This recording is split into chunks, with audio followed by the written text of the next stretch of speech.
Hey guys, in this video I will show you how to create a YouTube banner in Canva. Alright, let's begin. First, go to canva.com and sign in. If you do not have an account, you can create one for free. Once signed in, search YouTube banner in the search bar and select from the suggested templates. Now, YouTube banners have a safe area visible on all devices. This is where your main design should be placed. Some templates display this safe area clearly. Choose one that does, copy the safe area shape, and paste it onto your chosen design. This way, you can design confidently, knowing which parts will always be visible. To get more precise, go to File, then Settings, and enable Rulers and Guides. Drag these in to mark the safe zone.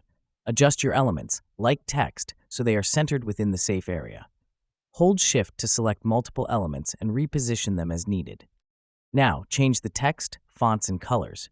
To add a background photo, go to Uploads and import your own media. You can use free images from websites like Pexels.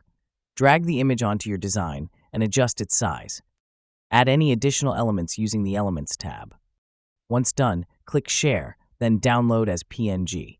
Your banner will be saved to your computer, ready for upload. So that's basically how you can create a YouTube banner in Canva. And that's it for this video. If you find this helpful, consider subscribing and giving this a big thumbs up. Thanks.